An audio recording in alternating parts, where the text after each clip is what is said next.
स्वागत है दोस्तों आपके अपने चैनल आई कैन प्रोग्राम में।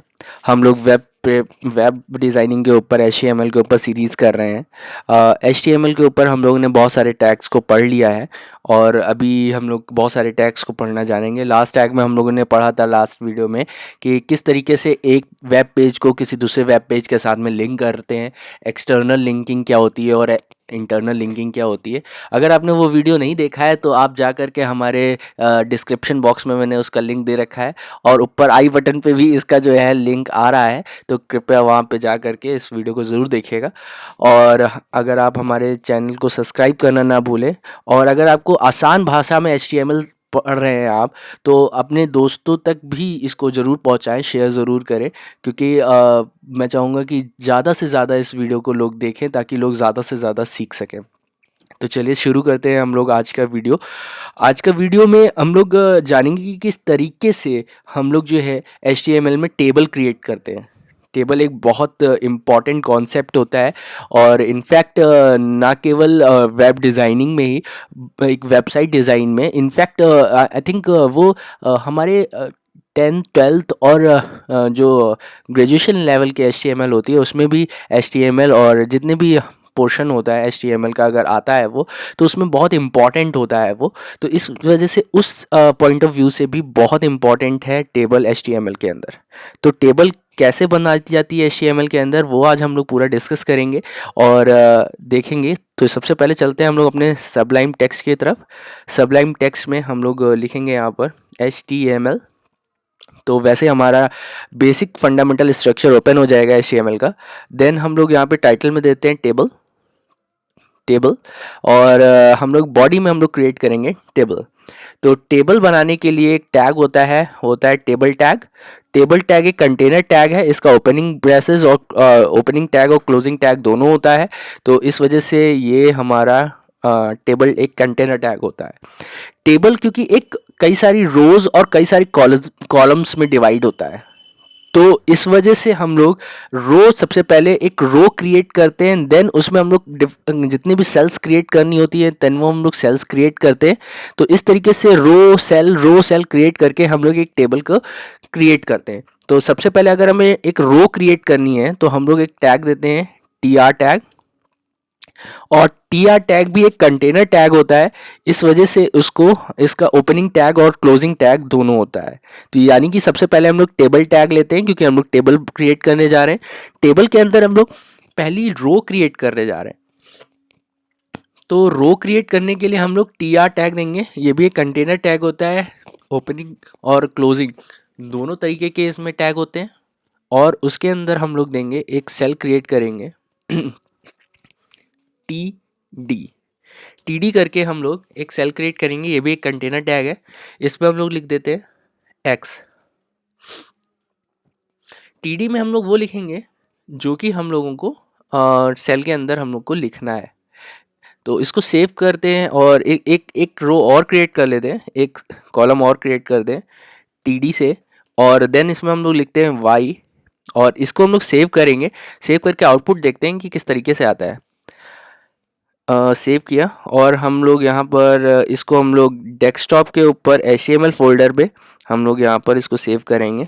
टेबल के नाम से फाइल का नाम दे देंगे टेबल डॉट HTML करके यहाँ पे हम लोग सेव करेंगे।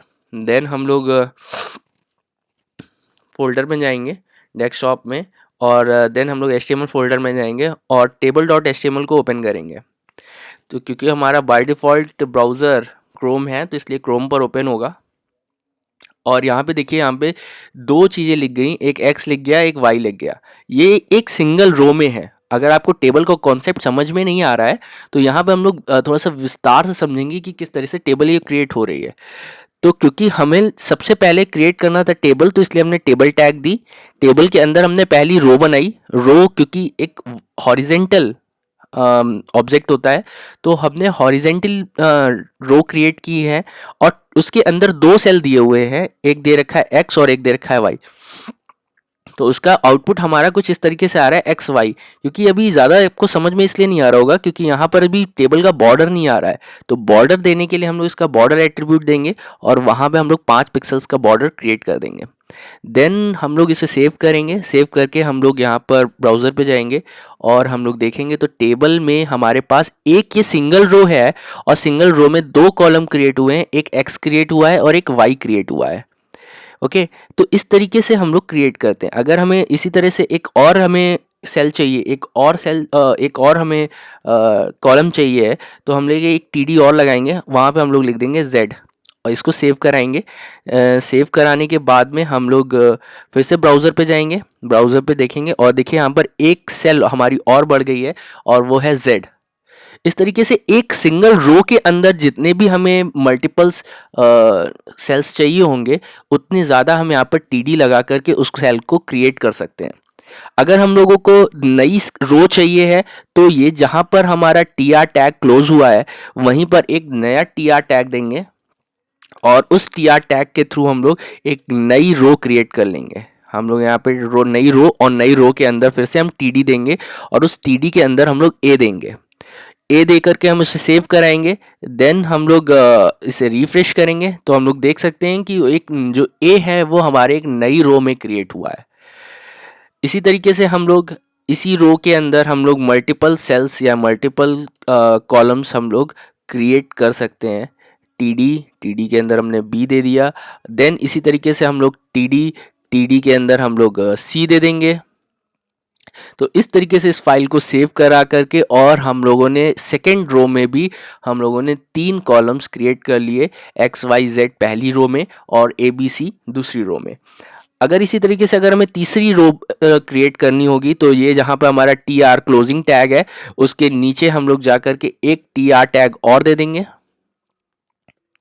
टी आर, और इस टी आर के अंदर हम लोग सेम टी डी जिस तरह से हम लोग ऊपर देते आए हैं सेम इसी तरीके से हम लोग टी डी नीचे भी दे देंगे। सॉरी, गड़बड़ हो गया, यहाँ पर हमने इसे कॉपी कर लिया। देन नीचे आकर के इसे पेस्ट कर देंगे और यहाँ पर इसका जो टेक्स्ट है वो हम चेंज कर देते हैं, वो चेंज कर देते हैं 1 2 3 से। देन हम लोग देखेंगे कि एक रो और क्रिएट हो जाएगी और उस रो में भी 3 सेल होंगे। इस तरीके से एक रो और क्रिएट हो गई, उसमें भी 3 सेल हैं 1 2 3। इस तरीके से आप तमाम सेल क्रिएट कर सकते हैं टी डी टैग लगा करके। और अगर आपको एक नई रो क्रिएट करनी है तो आप टी आर टैग यूज़ करके आप नई रो क्रिएट कर सकते हैं। अगर अभी भी आपको ये वीडियो नहीं समझ में आया है तो प्लीज़ इस वीडियो को दोबारा देखिएगा। पॉसिबल है कि आप लोग को समझ में आ जाएगा और फिर भी समझ में नहीं आता है तो कमेंट सेक्शन में जा कर के वहाँ पे अपने क्वेश्चन पुट कर सकते हैं। मैं किसी दूसरे तरीके से समझाने की कोशिश करूँगा आपको।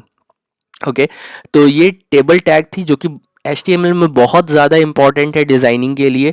और जैसा कि मैं पहले भी बताया है कि ना केवल वेब डिज़ाइनिंग में बल्कि जितने भी कॉलेज और यूनिवर्सिटी लेवल एग्ज़ाम्स होते हैं या फिर आपके HTML जितना भी O लेवल A लेवल इसमें भी हमारा ये टेबल टैग बहुत इम्पॉर्टेंट टैग है। तो इस वीडियो को बहुत ध्यान से समझिएगा, इसका ज़रूरत बहुत ज़्यादा है। ओके, तब तक के हमारे चैनल को सब्सक्राइब करना ना भूलें, शेयर करना ना भूलें और मिलते हैं अगले वीडियो में। Thank you so much.